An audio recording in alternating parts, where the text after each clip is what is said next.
what happened is Peter gave a good idea of big land holdings that could be profitable and were profitable over time and existed well. An area here, which is the old Glenvale settlement, was basically settled for the wood splitters that would bring the palings down first. So there was a lot of what you'd call tenant farmers that were renting small blocks of land off the landowner. And in this case, we had the Turong store was here, there was a butcher shop, there was a blacksmith, the school zone is where that house is now. You'll see the pine trees there. Pine trees were always planted in front of schools. Yeah, and there used to be a big group of pine trees behind at the back of the school as well. So this was gazetted as a settlement in 1891, and they had all the allotments, and it developed from there. But again, when Peter mentioned the fires came through and destroyed a lot, and then people had to rebuild and things like that. So the settlement was done. The school existed. There was plenty of farmers and plenty of employees and plenty of children, but Glenvale basically shrunk to the point that it was unviable, even to keep the school open. So the government stepped in like these soldier settlement things. Prior to that, there was the Bruce's Creek settlement that had about 34 different landowners settled up there, where they had to develop the land and clear the land and have a small business going to exist. Here, the government stepped in.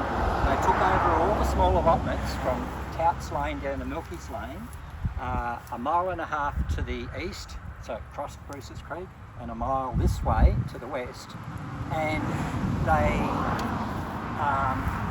allowed people to, I'm not too sure whether it was auction or it was just by point, people settled these larger allotments that could have a reasonable enough size to have a dairy herd and exist that way. They didn't have 90 cows like the Touts, but they had a big enough herd to exist.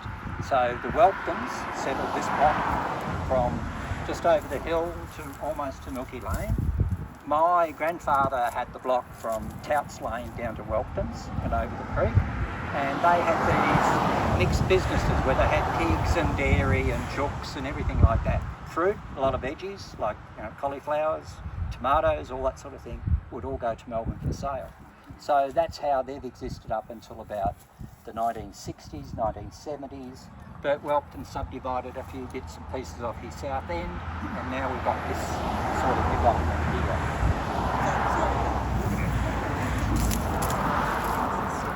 Well, originally when this area was claimed for a village, the road board came through and they put this big wide bit here so people could overnight their cattle. So the cows and sheep were coming down off the Wandong Kilmore area, and they were coming through to Melbourne this way. And this is where they would stay over. They'd water in the Bruce's Creek, they'd muddy up the Bruce's Creek, that would upset the water authorities, all that sort of things. You know, it was a situation where it was evolving all the time. So this is why, yeah, it's a great line, three chain line here and up at Touts Lane as well, all the way through, which is terrific, a terrific bonus for this Other area. than the fact that a lot of the drovers, I believe, used to try and camp overnight in the hall and the school. Yes, yes. At one stage, the school wasn't being used, so the drovers would, go into the school and overnight there, and it was condemned in the end. So how long is this lane now? This is road reserve. Big roads, yeah. Big roads. Yeah, that's like what happened to us up there. Yeah. They owned it, and on the title it said that they were going to widen the road again. Yes. And so they said we own this bit here, but they never did anything with it. One of the original owners was McDougall, and he owned a lot of land over in Eden Park, a lot on the west side of Wallen Road, all this area here. He tried to sell 17 allotments in 1861, and Mr. Patton from Mount Hope bought most of them, except for a couple up on the corner. So then he had the pub here that was first mentioned in 1844 down on the corner. We'll talk about that later. It got burnt down in the 51 fires, Mr. Heffernan rebuilt it, had a business for 5 years, and then Pat took it over again. So there was this, larger allotments broken down to smaller allotments, and then it's gone back to larger, not quite as large allotments again. Yeah. So that's how that came about. You'll see some maps when we have lunch about how this area and the other side of the road is all just tiny little blocks. And you'll go back down Wallen Road here, just where the cypresses end, and you'll see a couple of pine trees, and then a couple of pine trees, and there'll be an old gateway. There used to be homes there. There used to be cottages. But in my lifetime, I can't remember them. Yes, Bill?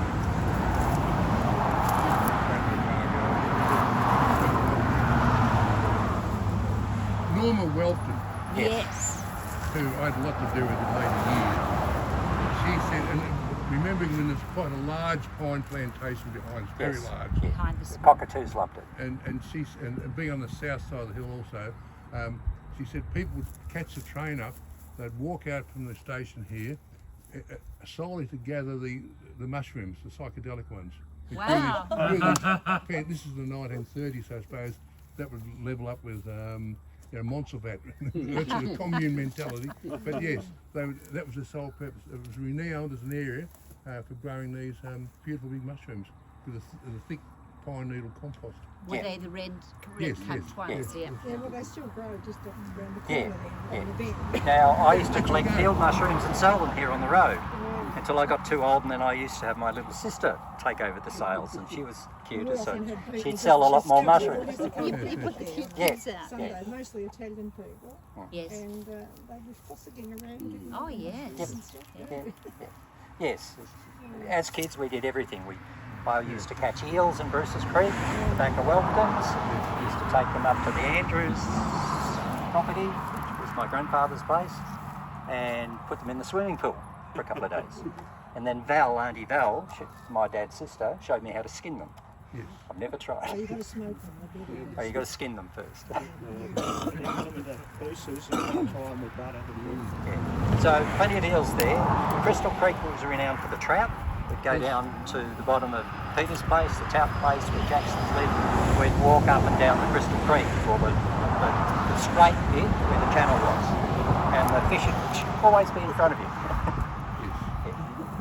But otherwise, we rarely ventured as far as Whittlesea. We didn't have bushbugs. We all, lived in this area on weekends and during the summer. A lot of fires came through in my time, but they came from the railway line, and they generally stopped into the bush up here on the ridge between Eden Park and Beveridge. Most of the fires, in more modern terms. Any other questions? A lot more information will be available at Jade Valley and maps.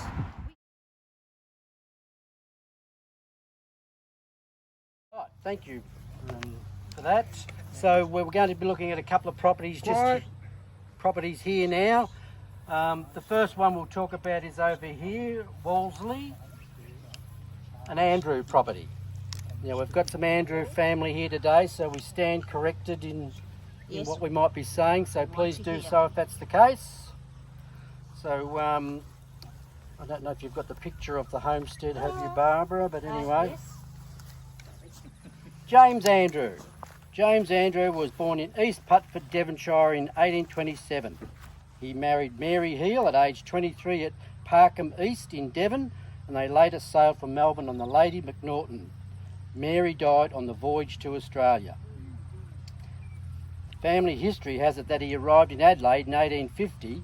He soon sailed in a coastal vessel to Melbourne and took employment clearing earth from a stone quarry at Collingwood. He then briefly carted rock for some stonemasons and cut hay before taking a small farm on the Darebin Creek.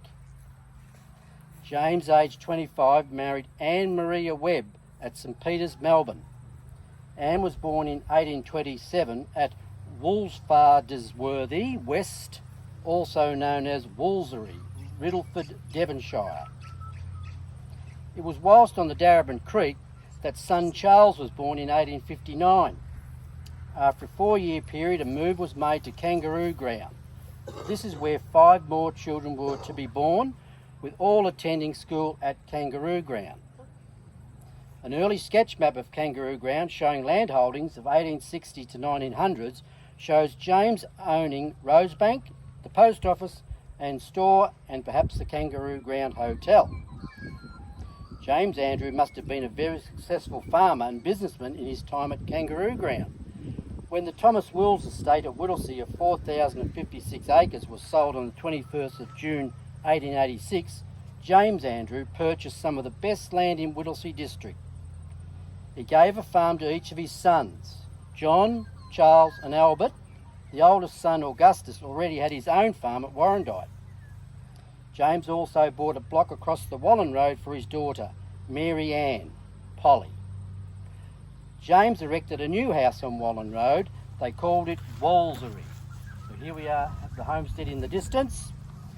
After Ann's birthplace, James Andrew died at Whittlesea in 19th of July 1901.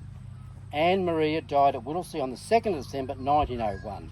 Both are buried at Yan Yean Cemetery. They were born in the same year and they died in the same year. Their son, Charles Andrew, with his wife Anne, moved from their neighbouring property View Hill,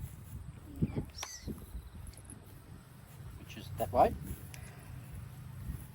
View Hill, to live at Wolseley, leaving their three boys, William, Albert and Tom, at View Hill.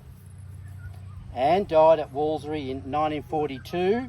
Charles continued to live there until 1954, when aged 95 he became very sick.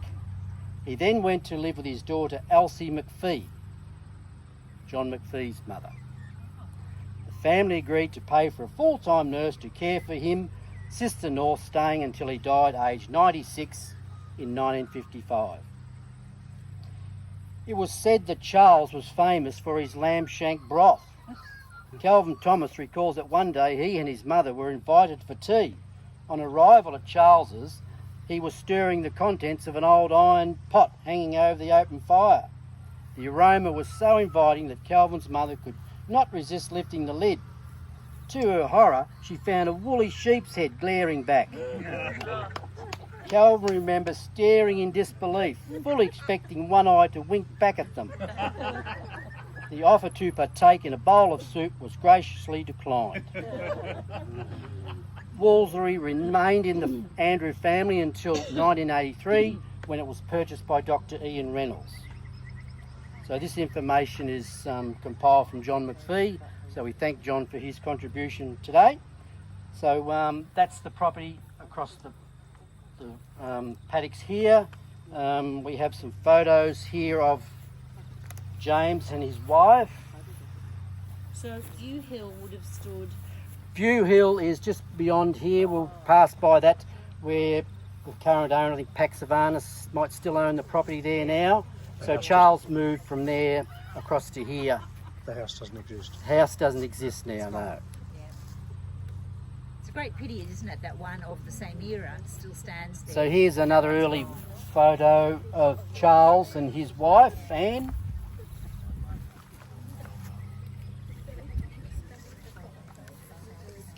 Any questions regarding that property? You've nothing to add, Neil, on your knowledge of the property at all? No, not at all. But No. 3 months ago we went back to Devon and to Wolseley. Right. And yeah, there's still a number of Andrew descendants over there. Good. Good. We'll move on to our next property, Northwood Homestead, which we passed in Black Flat Road, you might recall. Northwood is believed to have been built about 1875 on land owned by two brothers, Alfred and Bert Clark, on the Wallen Road. Oh, we've got a descendant here.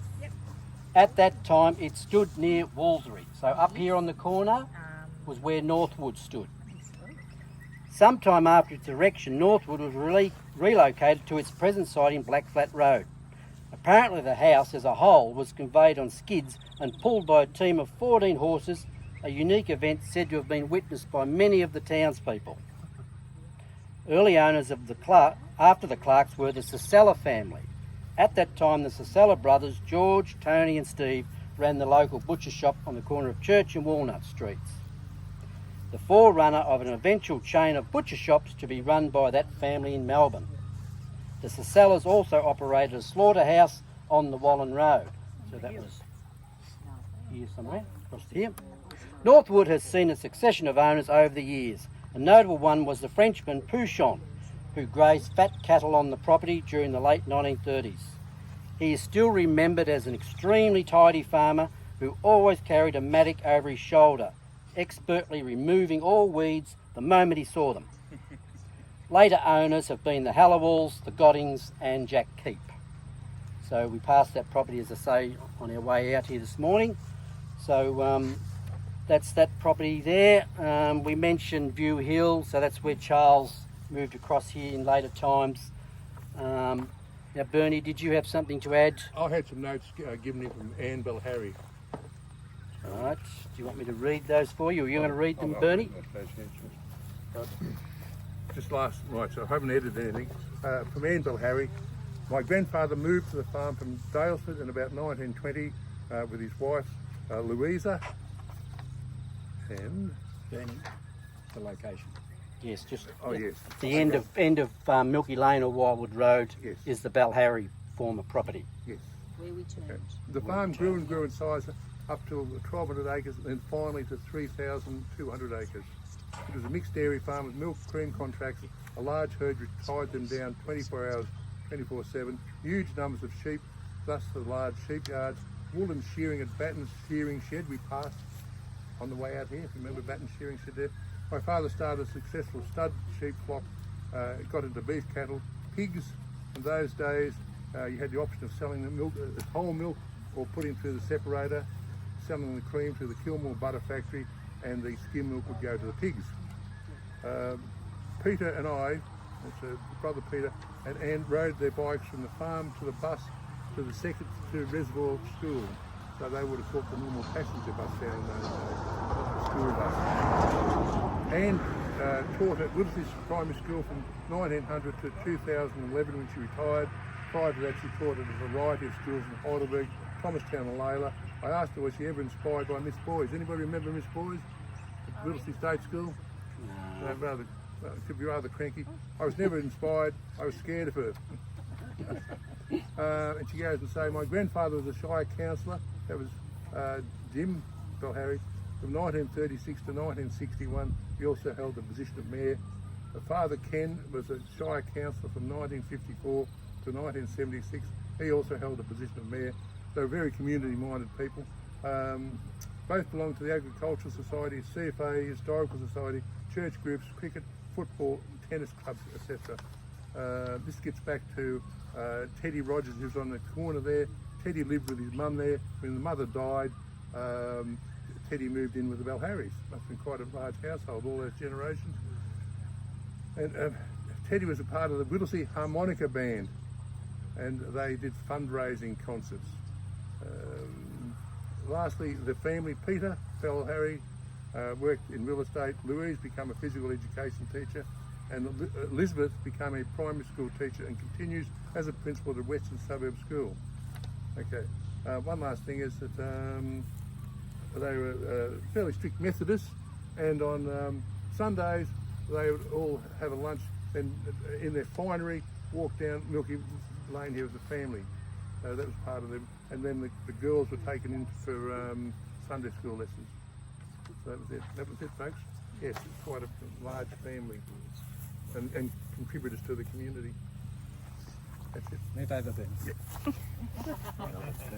Okay, when we turn the corner there, that's where Patton's Hotel was. So sorry, if we're looking back up that On way, our right. is it on the left or the right? On the right. So, on our right. Left as we turned. So it would have been opposite the Looking back up Belharry here, property. on our right, in front of that hole. Okay. Now, it was first noted in 1844, and you'll see that in Payne's book on the history of hotels in the Shire of Whittlesea. It was noted as having 16 rooms. It was a very busy road for the transport of sheep and cattle and shepherds and timber, you name it. So it did very good business. The fires burned it down in 1851. It was rebuilt by Heffernan, who ran it for 5 years until it burnt down again.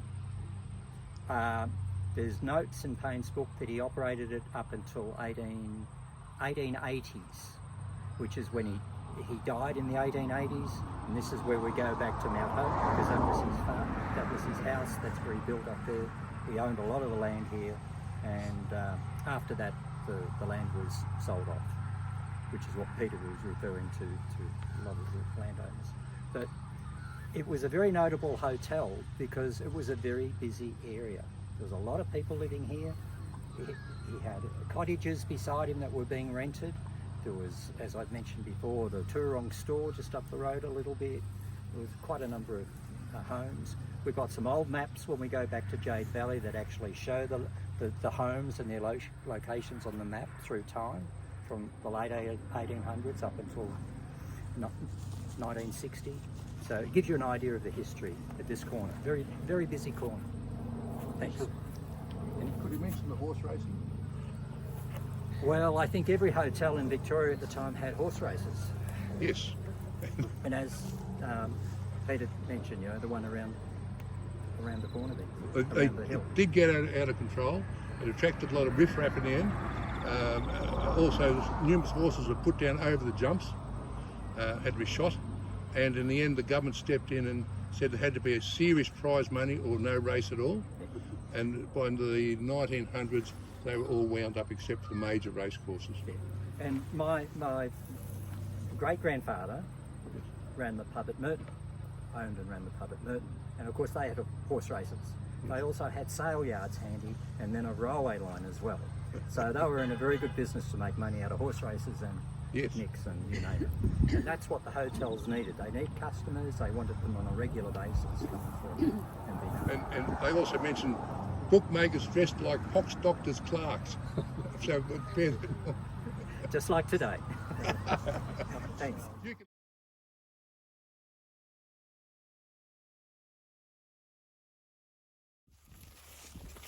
Before I start, I must acknowledge Judy Clement's work on this document here. Okay. The homestead was built by Russell Chirnside in 1910. It was part of the Werribee Chirnsides. Anybody been down to the mansion at Werribee there? Yeah, quite spectacular, wasn't it? Yes. It was an oiled weatherboard with a terracotta roof. A significant feature of the homestead is the library, 25 metres by 6 metres, walls with Tasmanian blackwood bookshelves. Now, any woodworkers here at all? Yes. Blackwood is a beautiful wood and also very expensive. They used to make beer barrels out of it. Did they? Beer kegs, yeah. Yes. The last time I heard of a large use was the bars at the Southern Cross Hotel. They specified blackwood there. Okay. Anybody go to the Southern Cross? On the Beatles' arrival? Here we are. Yes, 25 metres by 6 metres. Russell Chirnside was a cousin of the Andrew Chirnside family at Werribee Park. Russell ran the Moornmoot Jersey stud. He owned it until 1940s when it was sold to Neville Young, only son of Ms. Young and of Young and Jackson's. Anybody been at Young and Jackson's? Yes. Yeah, all familiar with We that know there. Chloe. She actually, a couple of things I can say, Chloe. There was a group of church people and they filed a modesty clause on it, and Chloe had to be packed away for a while. Russell also, Neville also suggested bringing up here, but she's locked into the lease of the place. She's a part of the building there. Probably enough said about her. The first thing he did when he came up here was to auction off the prize-winning jerseys. Now, Chirnsides for 9 years had won the butterfat production from their prize herd, and in the 10th year it was won by a farmer from Maffra, and the farmer was actually using stock he'd originally bought off Chirnsides. So yes, it really was a close second for Russell. He then bought the stud. That's Russell. Neville asked how much for the entire stud. He was told £12,000, and he wrote out a cheque and said, "There you are." So yes, no lack of cash from the Youngs. It was around 1945, a very significant amount of money for the time. Moornmoot was a show place, and Neville invested heavily in the property, including new gates. He and Mr. Tout, that's Jack Tout, Peter's father. yes, father, yes, formed young and tout contractors and undertook much hay baling. Oh, that's a sign. Okay, in the district. They had machinery, elevators and loaders made by Bill Gale, Whittlesea, all made of lightweight railway line. Neville Young went to Melbourne in 1956, ending his association with Mornmoot. His wife Helen schooled her children and operated the farm with much support and advice from the touts. I could say about the children, a couple of times a year the children would ride past the farm. The two girls, was it Virginia and Susan? Yeah, Anybody? Yeah, Virginia and Susan. And in their splendour, they could have won the Gary Owen, those girls. What else?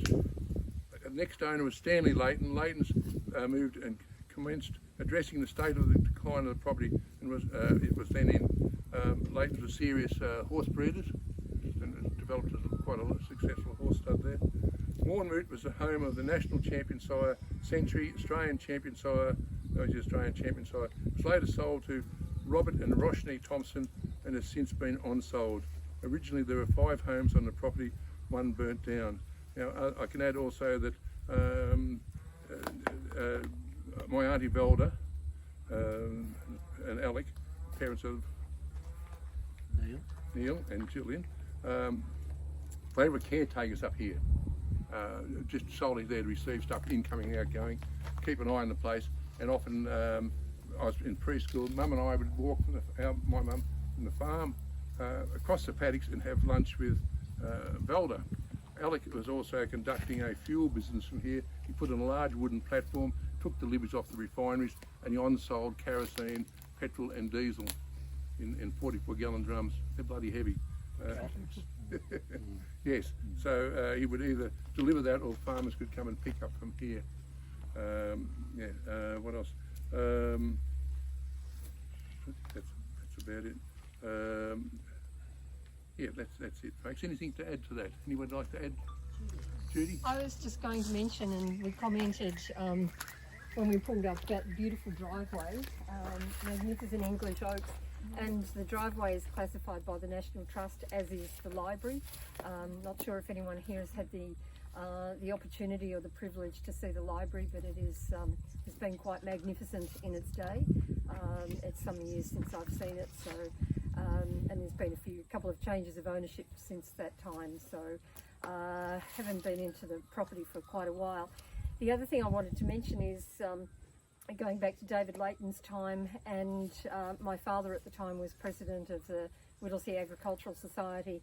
This was the early 80s, and he approached David about being involved as a sponsor, and because of the whole connection with the equine world, David agreed to sponsor the Mornmoot Smartest on Parade, which is ongoing at the Whittlesea show every year, and it's a magnificent bronze sculpture of a horse and rider in her beautiful outfit, and it's very highly regarded, and people say that it's probably one of the best of such trophies that they've seen, even amongst the royal shows. So it's a magnificent piece, continues on to this day, and all of those who have been successful as the recipients are recorded either on that trophy or on a board that's in the Agricultural Society. So the Mornmoot name continues since David's departure from the district and his passing, which was only a couple of years ago. Thank you. Do we know when the Oak Drive was put in? Not sure. I should have looked that up. It should be on heritage. Yeah, it would be in the records. Yeah. Yeah, I can remember ever since I've been in town. So it's got to be over 50 years. Oh yes, way easy, over, because yes. as a young boy, my job was to get a billy can and a brickies trowel, come down here on the Malvern Star bike, scrape back the loose leaves on the top. It got down to the well-rotted oak leaves, and that was part of Mum's secret orchid growing formula. Well-rotted oak leaves. So, yes. So how long ago would that have been? 55. 1955.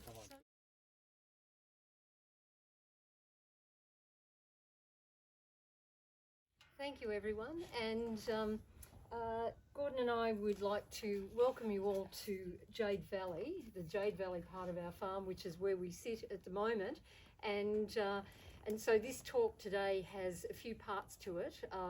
part about the homestead that we drove in past, which is no longer attached to Jade Valley, then the Jade Valley component, and then Lampley Hall, which is our home farm back across the river on the north side, which will constitute probably most of what I'm going to say.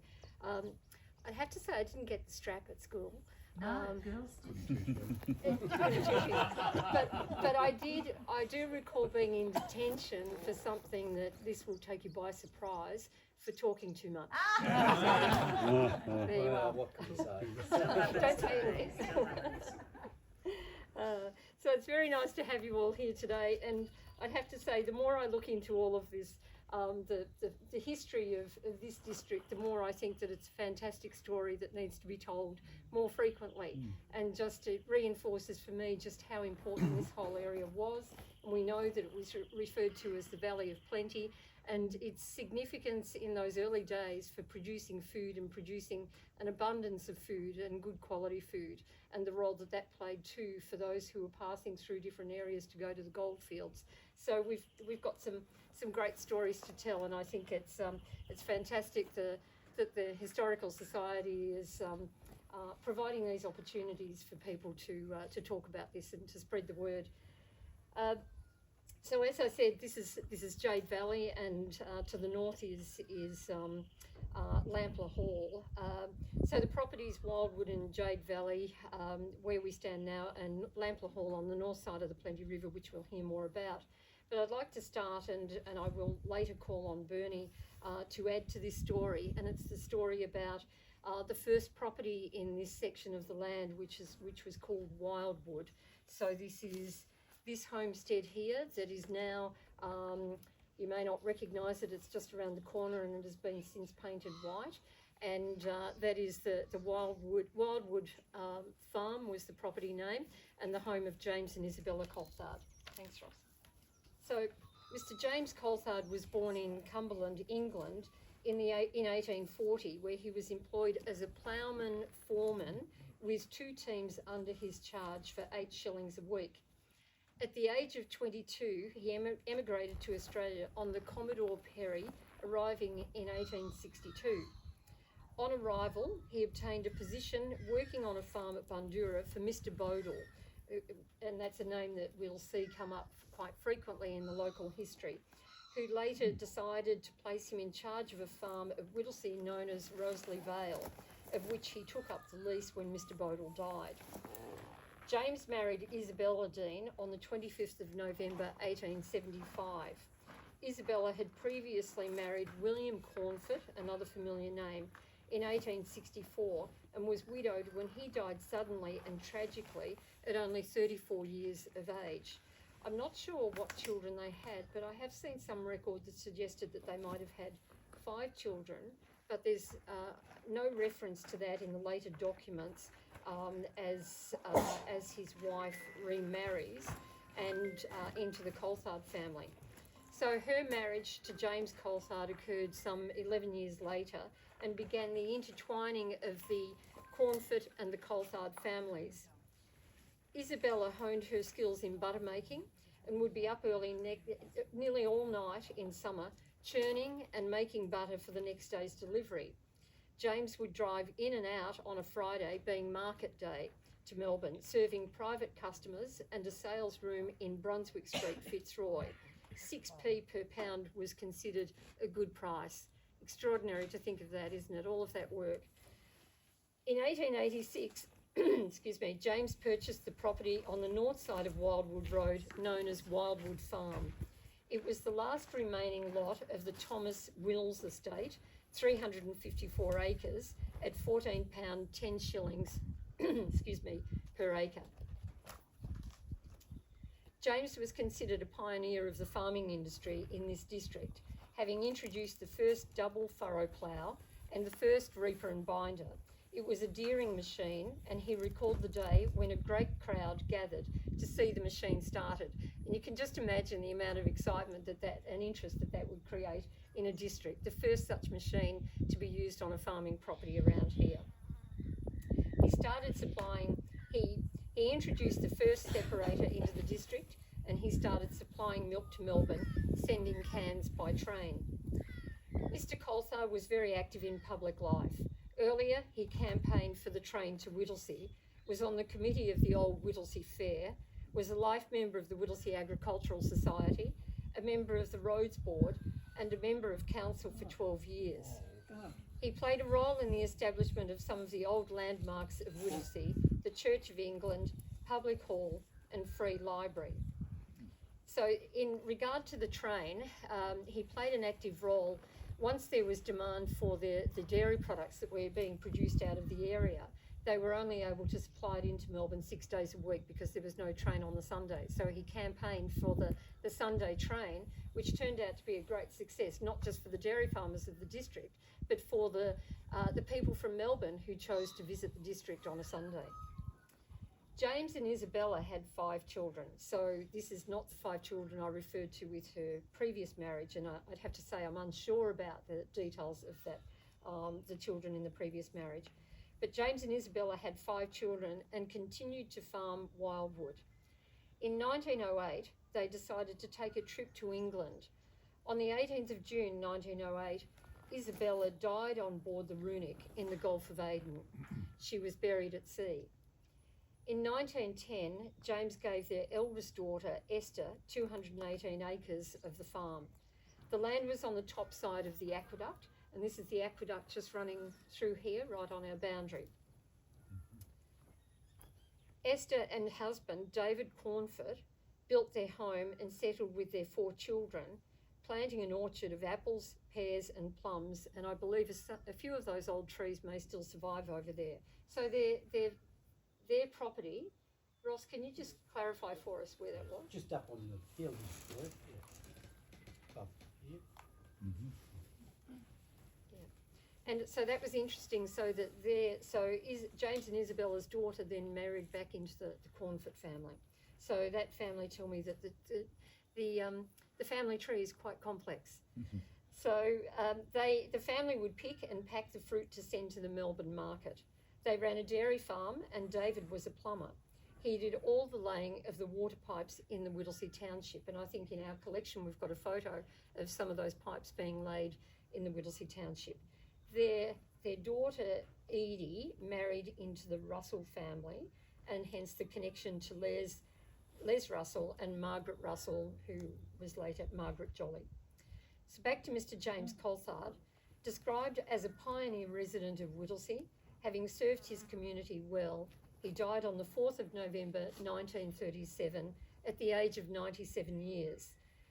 I believe at I think it was his 94th or 95th birthday, there was a very significant celebration here at the Wildwood Homestead, which was written up in the papers with a great deal of detail attached, and hence I think the significance of his life and his respect in the community. So as I said, he died at the age of 97 years, and he is buried at Yanyeen Cemetery. So I'll just call on Bernie now to add any of your recollections to this story. Yes, well, I can say that Terry and Wayne, my brothers, were born up here, and I think on my birthday, we moved from here down to the farm down there. But the farm had previously been set up as a proper farm. Dad was, didn't want to move down in a half-baked situation. He put in a milking shed. He put in a 2-room cottage with a kitchen dining area there, and that was particularly made so that would roll over into a workshop at a later date. So yeah, a workshop garage, and all the concreting. He's very keen on concreting in those days. So a milk shed was made. A large veggie patch there with little concrete paths so you could work it in winter time. And tractor sheds, everything was erected, so and it was actually functioning as a dairy farm before they moved off here. So what can I say there? It was, I can say a few words about the farm. It was 74 acres, milking 60 to 70 cows, mostly Friesians. We did have cows on the farm for butter fat in those days. We opted to sell our milk as whole milk. A lot of people around here, including Jimmy down the back there, a lot of people were doing the butter fat. They'd separate the milk. The cream would go to Kilmore Butter Factory, which was built on top of the old jail out there, and the skim milk would then be used on their farm, go to another pig farm.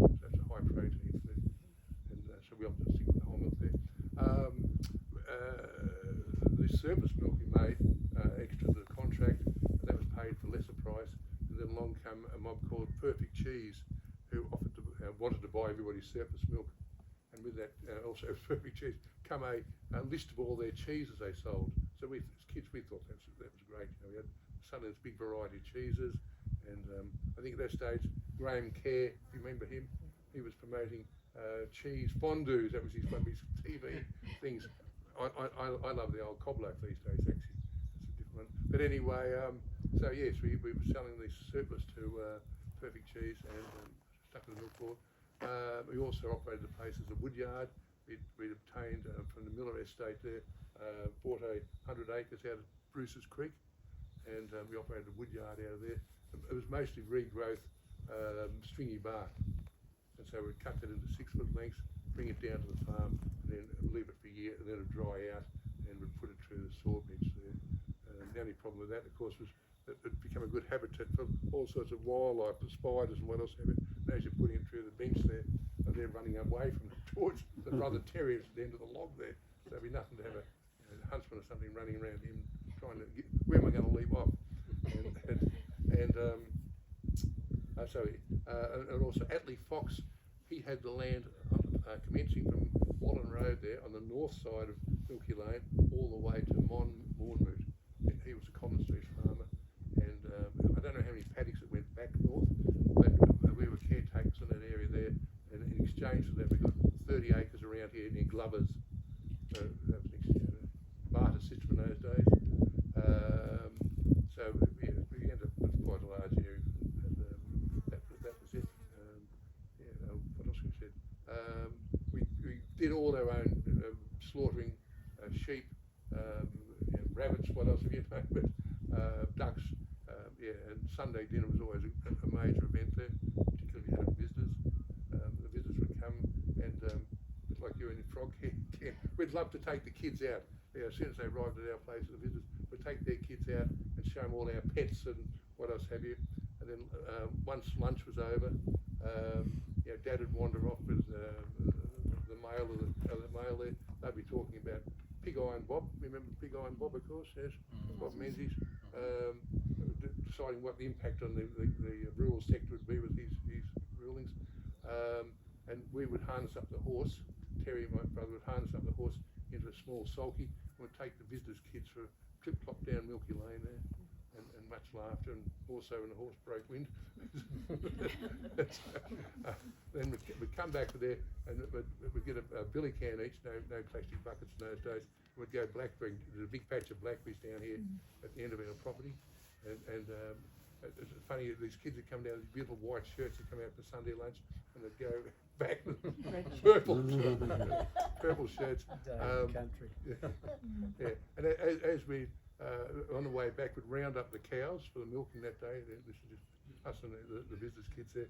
And we had a pet Jersey there, Rosie, and we'd show the kids how to hand milk a cow, and we'd be spraying the kids and all that sort of stuff, all good fun. And then we'd get back, we'd start the milking. Oh, Terry would go over to the house and check on afternoon tea, and there's usually scones, jam and cream served to the older people. We'd grab a bit of that and some of those. And also, then back to the milking shed, milking the cows. They'd be called, they're going, so we'd all go out to wave goodbye to the visitors. And they come in a little Austin A40, I remember a little green one. And as they're going up the road there, it gets about 50 foot up the road and it backs up towards us. And I said, what's going on here? And this woman the mother puts her hand out with a little fur ball kitten there saying, we don't need another cat. Because we're trying to unload all the cats. We don't need another cat. So then they were off, and that was it. And Sunday night was a cook's night off, so we'd have either soft-boiled eggs and toast fingers or tomato soup, canned tomato soup on cook's night off with croutons on the top. That was life on the farm. Thank you, Bernie. Thank you. So Judy, you're going to present now on Lampflower, is that right? Jade Valley. Jade Valley, Lampflower. right. Yeah. Thanks, Ross.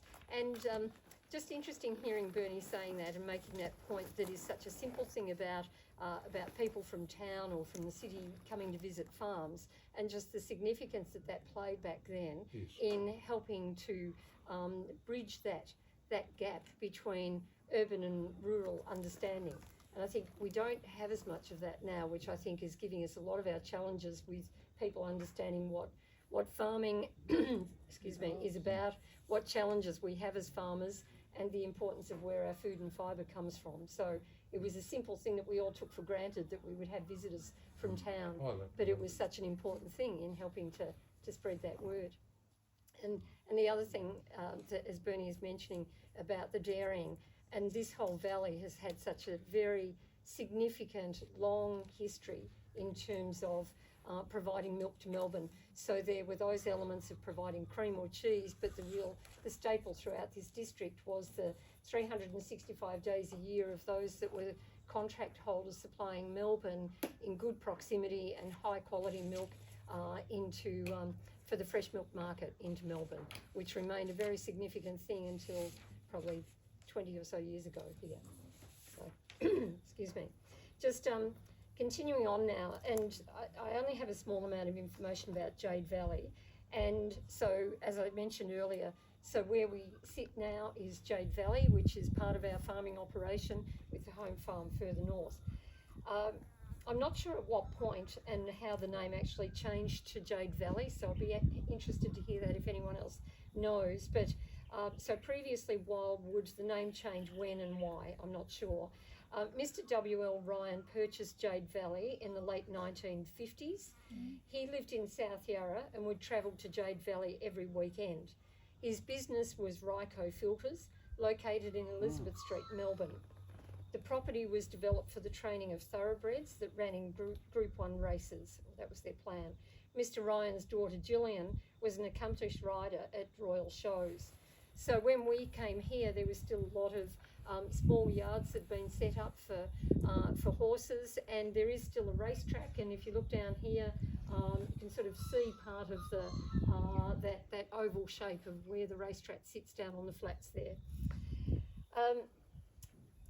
Mr. Ryan commenced the visitor book, which you'll see on the table in there, a green leather or bound book, and I'd be very happy if you would like to sign that book today so that we can keep that continuity of the people who have visited Jade Valley and the former Wildwood property over a period of time. He commenced the visitor book, and also that you'll see in there's many entries from visitors from other countries that was related to his involvement in the equine world.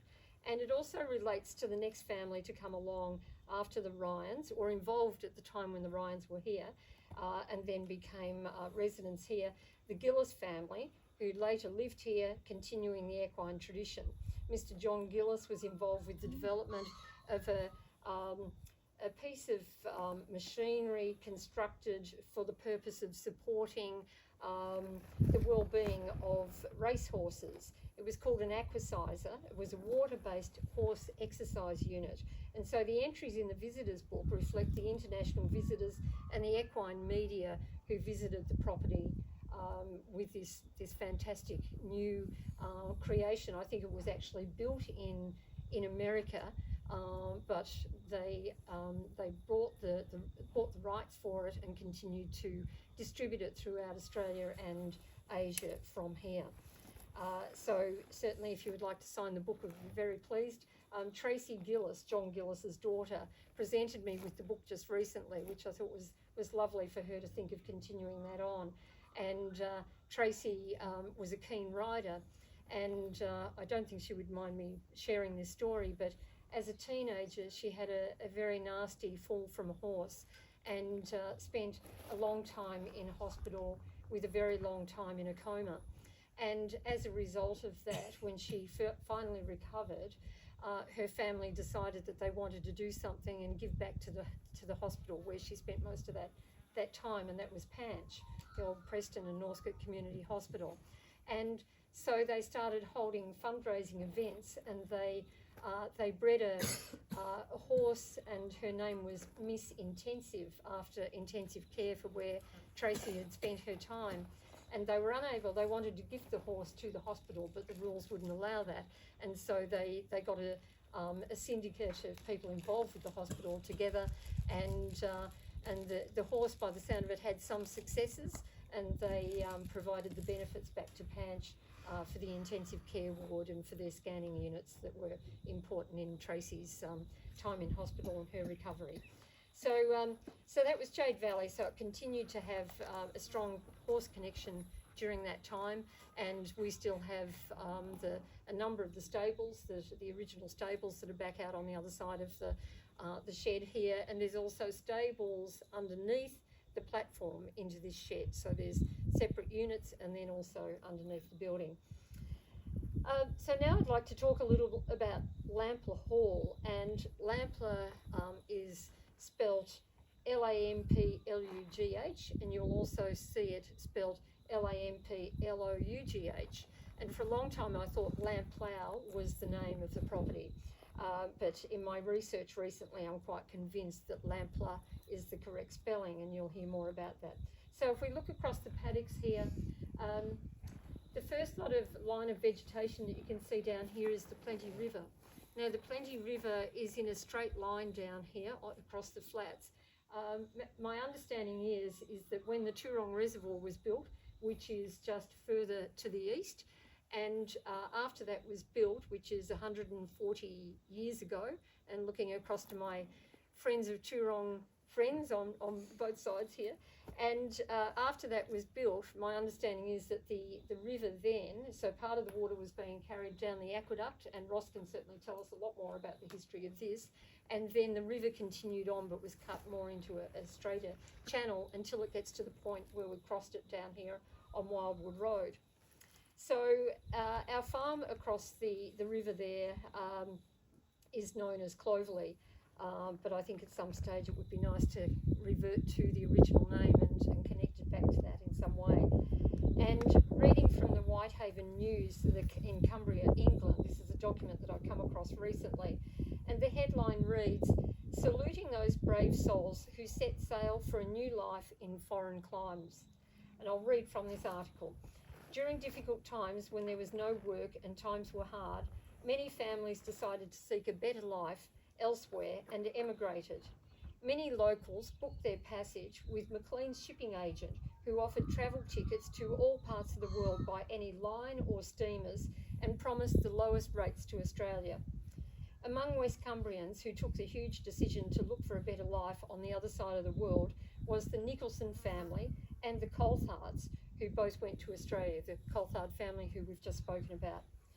These pioneering families often took local place names with them, and the Nicholsons of Lampler, the village, called their new abode Lampler Hall, in a place in Victoria, Australia, known as Upper Plenty. So we're talking about Glenvale. The English reports refer to it as Upper Plenty. James Coulthard, as we know, built his home Wildwood, just around the corner. Next door to James was Lampler Hall, said to be one of the most important homes in the district, which was built by the Nicholsons. The Nicholsons were farmers, although Anthony Nicholson had previously kept a grocer's shop in Elizabeth Street, Melbourne, opposite the old telegraph office.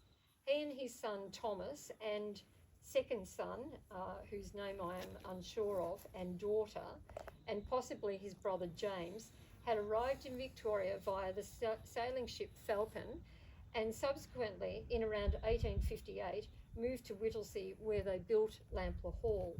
Now, there's no mention in these records of Anthony Nicholson's wife. I have seen her name mentioned once, but I'm presuming that she might have passed away prior to this time, and therefore it was the other members of the family who took the journey to Australia. If anyone has any information on that, I'd be very interested. The homestead was described as a large and roomy building of stone and brick. The homestead was described as a large and roomy building of stone and brick with a slate roof pleasantly situated on the bank of the Plenty River. It was supplied with water by means of a race cut from the Plenty River past the house and back to the river. Water, and this is a quote in the English document, water power was used to turn a large wheel attached to a threshing machine of original design. It was invented and constructed some years ago by Nicholson's sons and has been found to work admirably. I think it's the interesting thing that we hear about with all of these stories, everyone we've heard about this morning and so many other people of that era how creative they were, and just their clear vision that there was something that they needed to achieve and they would find a way to do it. So they would invent something for it or build something for it. Pretty impressive, I think. And Mr. Nicholson's elaborate system of drainage for his land is described as keeping his 400 acres of freehold and 700 acres of leasehold land fully serviceable. Quite an operation. Lampley Hall was described as the principal farm in the neighbourhood. It would appear that the farmers of this district were hard-working, determined and innovative. From my research, Anthony Nicholson exemplified this. The water power mentioned played a role in threshing wheat cleanly for sale or domestic use. The corn was crushed and the butter was churned, and it is said as perfectly as if it was done by manual labour. So we've heard this morning about people churning butter manually, and he had created this unit that supported the sort of first mechanical elements to churning butter. The dairy was described as a neat stone structure with slate floor, brick floor and good ventilation. The outbuildings erected close to the homestead comprised men's quarters, harness rooms, blacksmiths and carpenter's shop, storeroom, potato house, cart shed, barn and stable. And you'll see inside there's a little map there showing a hand sketch of the layout of these particular buildings in relation to the homestead and the river. A large area of Lampley's cultivated ground was once covered with swamp paperbark, and the Plenty River flowed across this land with no defined channel. And if you look down here onto the flats and thinking that there's the Toorong at that end, so prior to the Toorong Reservoir, you can imagine how the water would have come down out of the mountains and spread out across that area, creating this area of swamp paperbark. And it was mentioned this morning by Peter about it, land that was cleared, and others have said about land being drained. Anthony Nicholson set about establishing an elaborate system of underground drainage, which was said to be invaluable, creating rich agricultural and well-grassed land. The drains were cut 3 foot below the surface, all leading into the river. The ground was then broken up to a depth of 5 inches by a team of bullocks. Now, following, and Peter mentioned this morning about the Black Saturday fires of 2009 and the enormous and horrific impact that they had on many people in terms of loss of loved ones, of friends, family, community members, of people's homes and structures, and the impact on the environment. And it was an enormously challenging time, and would continue to be for a lot of people. And as Peter said this morning, when we look at that whole impact on farming land and drought, flood, fire, the extremes that we can see, and certainly 2009 was an horrific extreme day that is etched in our memories forever. After Black Saturday, so Black Saturday, Peter pointed some of it out this morning. So if you look up across the ridgeline there, across the top of the mountains, you can see the skeleton of the beautiful mountain ash trees, some of the tallest and most significant in the world.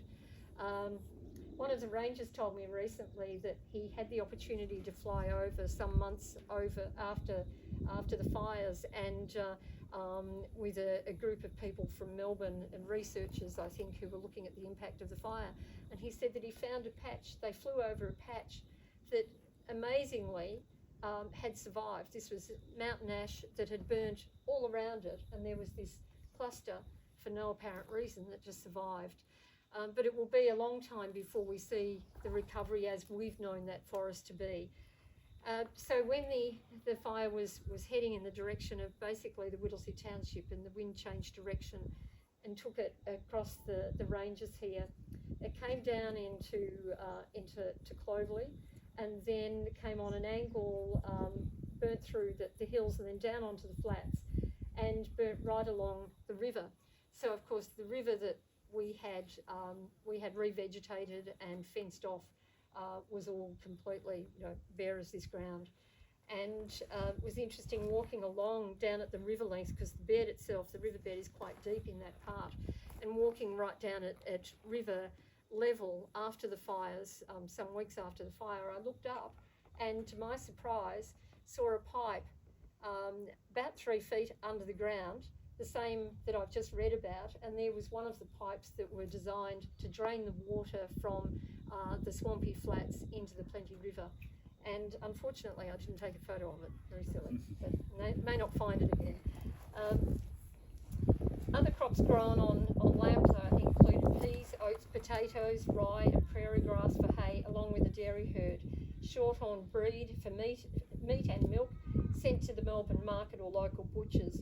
Horses were bred for farm use, a small flock of sheep and Berkshire pigs, which were awarded first prizes at the National Agricultural Society show in Melbourne. And we've heard this before about that whole diversity that farmers, they were very much the mixed farmers back then, and they were that because they were self-sufficient, they were supplying everything for themselves, but were very sort of multifunctional in terms of what they were then supplying to the market. And of course, many of them entered in agricultural shows, which I'll talk a little bit more about, but you'll also see inside a number of prize cards, and I've selected those from the Whittlesea show that relate to a lot of the names that we've heard here today of Andrews, Cornford, Colthart and so on, so they're interesting to look at. And of the local agricultural show, Anthony Nicholson, also a foundation councillor for the Shire, was described as the instigator of the Whittlesea Fair, which was later known as the Whittlesea Show. In 1858, the first meeting was called to discuss the proposal of conducting a fair. It was held at a local hotel. Apparently the weather was appalling and only two people turned up, Nicholson and Charles Cookson, who was the first teacher of the school in Whittlesea. They co-opted the publican to chair the meeting. What one moved, the other seconded, and resolutions were carried unanimously. And having sat in my fair share of meetings, I reckon that's a pretty good way to conduct a meeting. And so began the Whittlesea Agricultural Society, now in its 166th year. For many locals, the show is a family affair, and it was so back in the early days. Anthony's son Tom was involved with the first show, posting notices on all vantage points he could find between Melbourne and Whittlesea.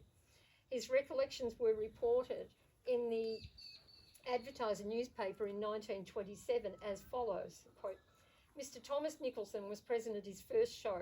He recalled a little incident that occurred there. His father had a prize bull and Tom was put in charge of it. Another lad was in charge of another bull in a stall nearby. Both bulls were anxious for a fight.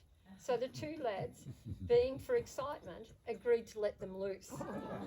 They were well rewarded by the fight that resulted, but Tom received a further and most painful reward from his father, which he well remembers to this day. Like his father, Tom went on to become a life member and recalled the framed life certificate adorning the wall of his home at Glenvale. Now, for many years later, with my strong connection to Whittlesea Ag Society and living and farming in this lovely valley that we have, and I'm sorry it's not looking a little more rain affected than what it is. We've had a really tough season, as a lot of the state has.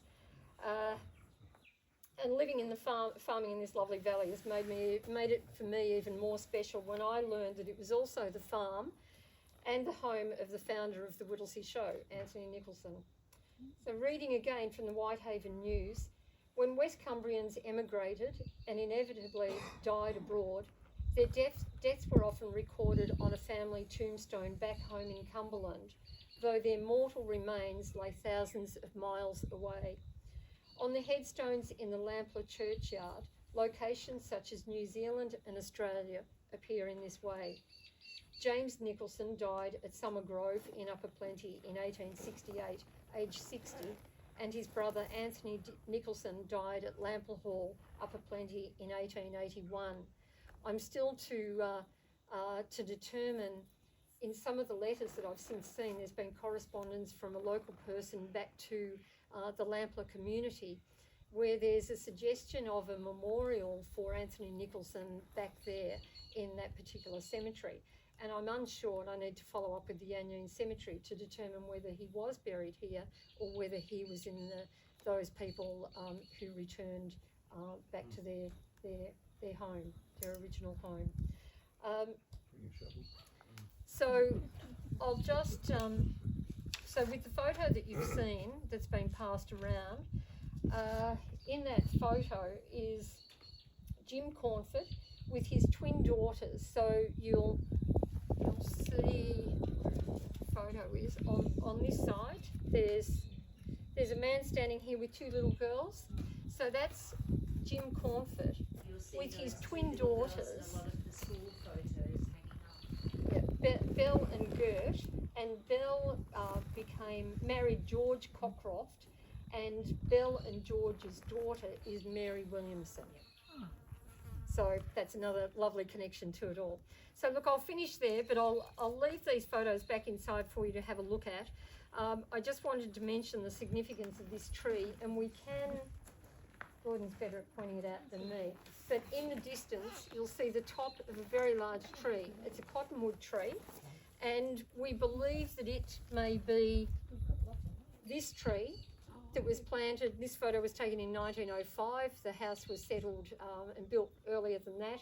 We think that this tree here that still stands as a mighty tree, 22 foot around the trunk, could be the cottonwood that appeared in that very early photo. So it's quite a spectacular tree. So anyway, thank you very much. I've gone on for long. Thank you.